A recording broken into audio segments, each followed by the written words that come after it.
मेरे भारतवासियों, आज मैं थोड़ा बहुत अपने बारे में बताने जा रहा हूँ। सबसे पहले तो हम कहते हैं जय श्री राम, जय माँ सीता। सीता मैया की जय हो, श्री रामचंद्र की जय हो। पूरे भारतवासियों से मेरा हाथ जोड़ करके निवेदन है, बड़े भाई, छोटे लोग, बहन, दीदी, चाचा, चाची, पिता तुल्य जो हैं, पिताश्री, माता के जो तुल्य है माताश्री, सबको वीरेंद्र त्रिपाठी का नमस्कार, प्रणाम और शुभ आशीर्वाद स्वीकार हो। दोस्तों, आज हमारे अयोध्या में भगवान श्री राम लला का प्राण प्रतिष्ठा हो चुका है 22 जनवरी को।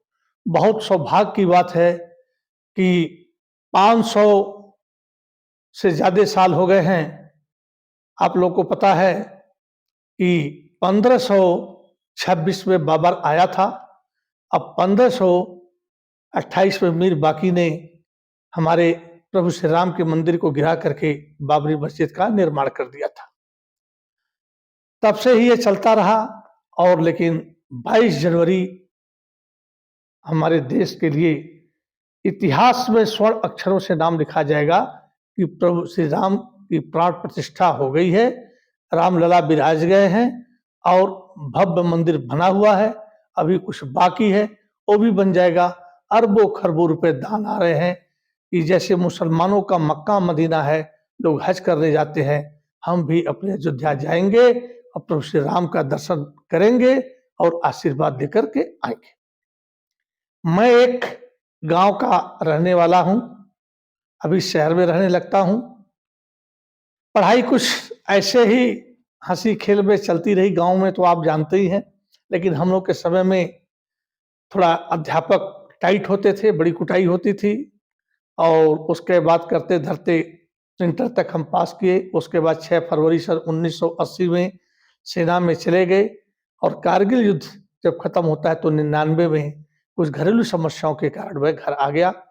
आने के बाद दोस्तों, किसी ने कहा कि भैया आप ग्रेजुएट हैं, बीएड कर लीजिए। हमने कहा अरे यार, हमको कौन पास करेगा बीएड में, मुझे क्या आता है, मैं तो मेडिकल लाइन का हूँ, आर्मी मेडिकल कोर, दवाइयाँ वगैरह कोई पूछा तो हो जाएगा।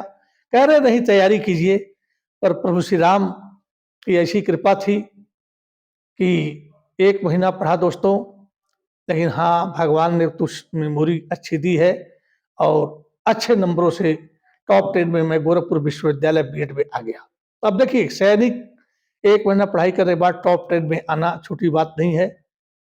और एक चीज और बता दूं, मैंने आज तक कोचिंग का मुंह नहीं देखा है। मैंने पीसीएस इंटरव्यू तक मैं गया हूं, लेकिन कोचिंग का मुंह नहीं देखा हूं। कुछ समस्याएं थी, आर्थिक समस्याएं थी, तो कोचिंग तक नहीं गया। लेकिन सेल्फ स्टडी करके, जैसे जयशंकर प्रसाद के पिताजी मर गए और सुगनी साउंड के पिता का नाम था, और दुकान में बैठ करके सेल्फ स्टडी करते हुए कामायनी जो बहुत बड़ा ग्रंथ है उसकी रचना कर दिए। तो आप घर पर बैठ करके ही, फालतू में न जा करके, आप चाहें तो एक अच्छे ज्ञान को प्राप्त कर सकते हैं। ज्ञान छोटे से मिले, बड़े से मिले, आप ले सकते हैं। मैं जब पीसीएस की तैयारी कर रहा था तो मैं कक्षा 8 में मेरे बच्चे पढ़ रहे थे, उनमें से मैंने किताब लिया तो मुझे पता चला कि राम के साढ़ू लक्ष्मण, भरत और शत्रुघ्न, ये सब साढ़ू भाई थे। एक ही घर में शादी हुई थी, से पहले हम नहीं जानते थे। तो कक्षा 8 की किताब से ज्ञान मिला। तो कचड़े में भी कोई पन्ना पड़ा हुआ है, प्रिंटेड है, आप उसको लेकर के पढ़ ले तो उसमें कुछ न कुछ आपको ज्ञान की मिल जाएगी। तो मैंने लोगों से किताबें लेकर के पढ़ी और बीएड मैंने किया। उसके बाद जो कंपटीशन होता है सारे बीएड वालों को, उसको किया। पहले ही प्रयास में मैं पास कर लिया और इंटर कॉलेज का अध्यापक बन गया। और उसके बाद अभी 31 मार्च 2023 को मैं रिटायर हुआ। तो मैं बोला अब मैं क्या करूंगा। मैं तो एयरफोर्स, आर्मी से आने के बाद भूतपूर्व सैनिकों का एक हॉस्पिटल खुला है नया, 2002 से प्लानिंग थी, 4 से चलने लगा। ECHS, X Men contributory health scheme, उसमें भी मैं एज ए फार्मासिस्ट 2 साल काम किया। उसके बाद टीचर। तो लगातार कुछ न कुछ आप पढ़ते रहिए। तो हमने कहा अपने बारे में बताऊं, तो ये है मेरा इतिहास। उसके बाद लड़के ने कहा, हमने कहा कि चलो कुछ कोचिंग पढ़ाएंगे। तो लड़के पापा बोला, अरे कहाँ से लड़कों को इकट्ठा करोगे, कौन आएगा नहीं आएगा, कुछ पैसा देंगे नहीं देंगे, आप ऐसा कीजिए कि एक वीडियो बनाइए यूट्यूब पर। हमने कहा यार मुझे तो आज तक यूट्यूब चैनल चलाने नहीं आया और तू कहता कि है। कह रहे पापा आप सीखिए, तो सीखेंगे तो क्या नहीं हो सकता। हमने कहा ठीक है, कुछ उसने सिखाया। पहले मेरे पास कोई थंबनेल वगैरह लगाने के लिए कुछ आइडिया ही नहीं था, थंबनेल के बारे में मोबाइल में सीखता था, कुछ समझ में नहीं आता था। फिर लोगों से थोड़ा-थोड़ा सीख कर करके मैंने थंबनेल लगाना सीख लिया और फिर वीडियो बीच में कैसे डालते हैं वो कर दिया। मैंने जो है 70-72 जो है वीडियो बना दिया है अब। और पहले मैं आस्था और विश्वास पर बनाता था, कोई रेटिंग नहीं आती थी, लेकिन बाद में कुछ हाई स्कूल के बच्चों से, कुछ इंटर के बच्चों से, कुछ ऐसे बच्चों से सीखा, तो थोड़ा बहुत कुछ आ गया है, काम चलाऊ हो गया है। अब मैंने सोचा कि मैं खुद एक सैनिक हूँ, क्यों ना मैं ये जो तिरंगा हमारा दिख रहा है ना, इसको प्राप्त करने में हमें बहुत साल लग गए। हम 1206 में मोहम्मद गोरी के समय में गुलाम हुए थे, जब पृथ्वीराज चौहान और मोहम्मद गोरी का युद्ध हुआ था। गुलाम वंश की स्थापना हो गई थी, तुर्क लोग यहाँ आ गए थे और तब से ही हम हिंदू मुसलमानों की मुसलमान रूपी दो चक्की के पाटों में पिसते रहे। वो हमारे पास नाना प्रकार के जुर्म ढाते रहे। अलाउद्दीन खिलजी तो 50% हमसे ले लेता था अनाज का, और उसी 50% में बकरी कर, गाय कर, घर हाउस टैक्स जिसको बोलते हैं, उसका मैरिज टैक्स, मतलब नाना प्रकार के टैक्स लेते था। और अलाउद्दीन खिलजी कहता है, अब बयाना के काजी, बयाना में मैं गया था पीछे राजस्थान का एग्जाम देने के लिए, मैं वहां भी देखा हूँ, तो उससे पूछता है कि हे काजी मेरे राज्य में कोई हिंदू रहना चाहता है तो कैसे रहेगा। तो बयाना का काजी कहता है, सुल्तान यदि मेरा कोई मुसलमान घुड़सवार जा रहा है और घोड़े से किसी खेत के पास कहीं उतरना चाहता है, तो कोई हिंदू यदि खेत में काम कर रहा है तो उसको हिंदू को दौड़ के आना चाहिए और घोड़ा बन जाना चाहिए, घोड़े के नीचे घोड़ा बन जाना चाहिए, जिससे वो अपना पैर रख करके और आराम से उतर सके, उसको घोड़े से कूदना न पड़े। दूसरा फरमान बताता है बयाना काका जी, यदि मुसलमान पान खाया हुआ हो और आज दरबार की तरफ या कहीं भी आ रहा हो, सड़कें साफ हो, सड़क गंदी न हो और हिंदू वहां पर है, वह थूकना चाहता है पान के पीक, तो हिंदू अपना मुंह खोल दे, उसके मुंह में थूक दे। अब सोच लीजिए कि ऐसे राज्य में हमारे हिंदू लोग रहे हैं, हम कितना पिछे हैं। उसके बाद दोस्तों आता है मुगलिया साम्राज्य। 1526 में बाबर आता है, वह इब्राहिम लोदी को जीत लेता है और वहीं पर जो मुगल साम्राज्य यहाँ पर स्थापित कर देता है। खानवा का युद्ध होता है, चंदेरी का युद्ध होता है, उसके बाद हुमायूं के साथ शेरशाह सूरी का युद्ध होते हैं। उसमें यही लोग थे, हम लोग तो पिस रहे थे और इन्हीं के लोग नवाब थे, इन्हीं के सुल्तान थे। उसके बाद 1600 में अंग्रेजों को फरमान मिल गया कि हिंदुस्तान के साथ ईस्ट इंडिया व्यापार के लिए आ गई, और 1857 का जो गदर आप जानते ही हैं। तो कहने का मेरा मतलब है, वीडियो बहुत लंबा हो जाएगा, कि हम 1206 से पिसते हुए आए और 1947 15 अगस्त को हम आजाद हुए और एक तिरंगा हमारा फहराया गया। और उतने भी 742 साल हम गुलाम रहने बाद कितनी पीढ़ियां गुजर गई। जलियांवाला बाग का कांड मैंने वीडियो बनाया हुआ है, कितनी गोलियां जनरल डायर ने चलवा दी, निहत्थे कोई 6 महीने का बच्चा था उसको भी गोली लगा, तो हम लोग बहुत हुए। तो इस तिरंगा की इज्जत हमें करनी है, चाहे कोई भी हो। मेरा देश है। पहले लोग आते थे, टुकड़े में हमारा भारत बटा था, एक राजा दुश्मन का मदद करता था और उसको जीत लेता था, उसके बाद जो फिर वो उसको भी जीत लेता था।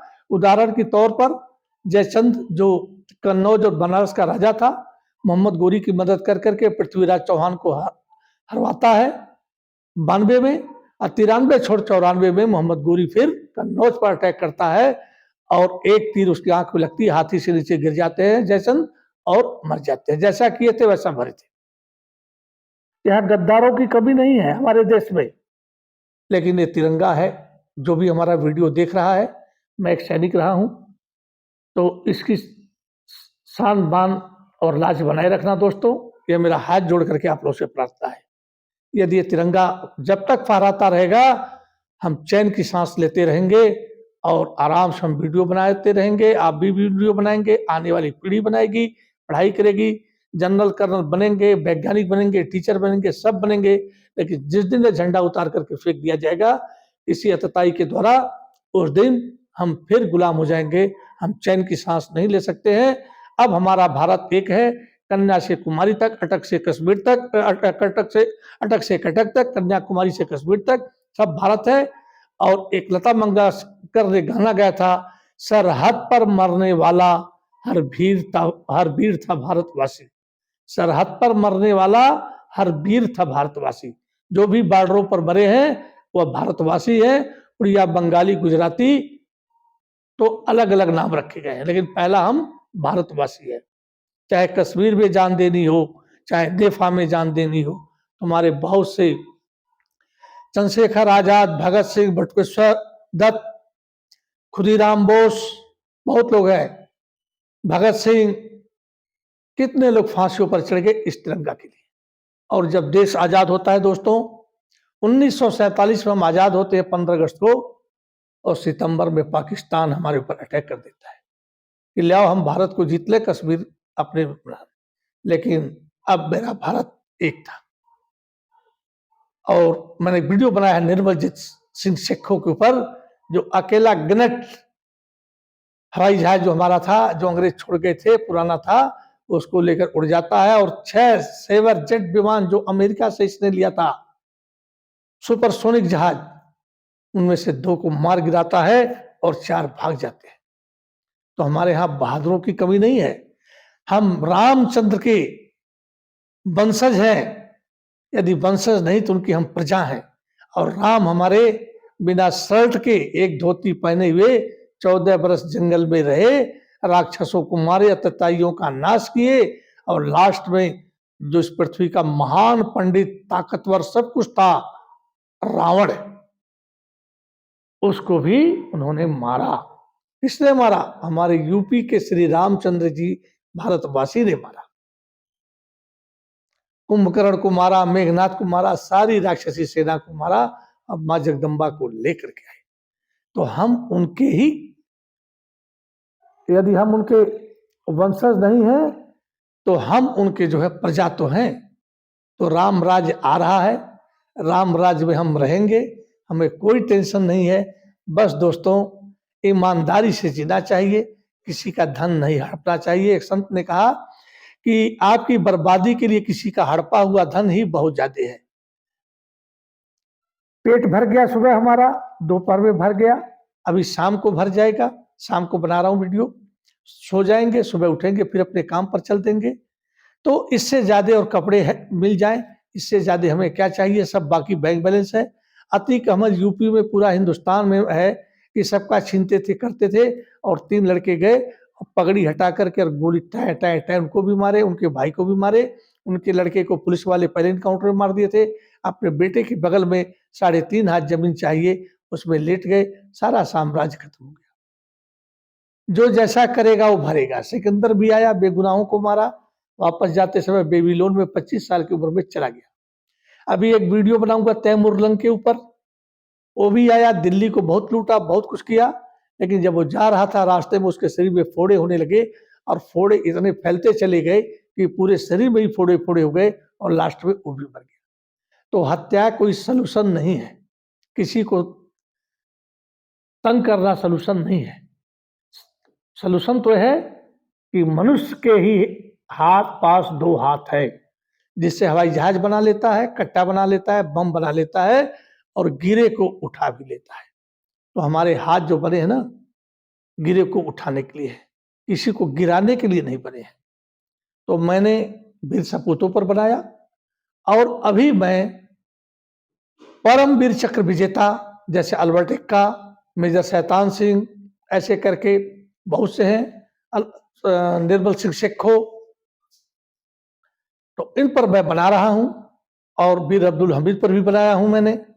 अभी लेफ्टिनेंट कर्नल AB तारापुर पर कल परसों में पोस्ट करूंगा। तो हमने कहा कि जरा आपसे अपनी बातें कुछ रख लूं, तो आप लोग इसको ध्यान रखिएगा।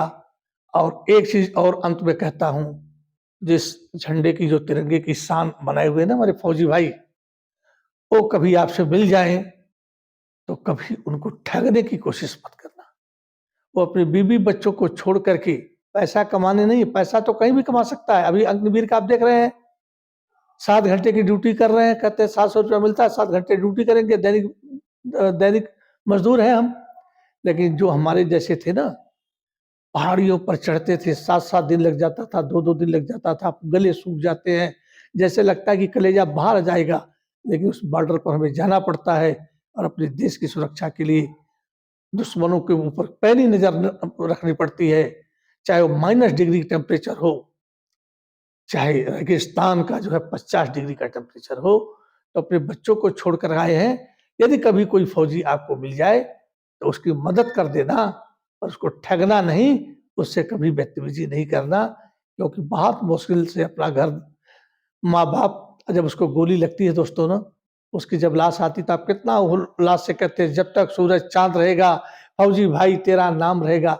स्टैचू बने हुए हैं तो जरा उनका सम्मान भी करो, जो कि आपकी बहू बेटियों की इज्जत बचाते हैं। बॉर्डर के जितने लोग सिविलियंस हैं, जब 62 का युद्ध लगा, 65 का लगा, 47-48 का लगा, 71 का लगा, 99 का कारगिल लगा, औरतें जो है अपनी चूड़ियां, सोने की, घरों की गहने सब दान कर देती हैं। इनको बेचो, हथियार लाओ, हमारे फौजी भाइयों को रोटी खिलाओ, जिससे कि वह दुश्मन को रोकेंगे तो हमारा घर बचा रहेगा, हमारी बहू बेटियों की इज्जत बची रहेगी। जानते हैं जब देश का बंटवारा हुआ तो 1 लाख औरतों के साथ इन मुल्लाओं ने, इन पाकिस्तानियों ने बलात्कार किया और कैद कर लिया था। मैंने एक बार जिंदा के ऊपर एक वीडियो बनाया, उसको देख लेना आप लोग। और 2 करोड़ लोग बेघर हो गए। तो जो ये रक्षा करते हैं उनकी तो इज्जत आप कर ही सकते हैं, हम कर ही सकते हैं, क्योंकि मेरा भारत महान है। अब तो राम लला की मूर्ति बैठ गई है और राम राज चल रहा है। आप लोग ही राम राज्य के जन्मदाता हैं। इसको तैयार करेंगे अपने व्यवहार से, अपने कर्तव्य से, ऐसे नहीं आएगा। हम अच्छा व्यवहार करेंगे, अच्छी ड्यूटी करेंगे तो राम राज तो नींव तो पड़ी गई है, बस पेड़ जम रहा है, जम भी गया है, अब उसके फल आने बाकी है। इसी के साथ जय हिंद, जय भारत, वंदे मातरम। थैंक यू दोस्तों, बाय बाय। सारे देशवासियों को मेरा नमस्कार, प्रणाम, आशीर्वाद सबको स्वीकार। जय हिंद।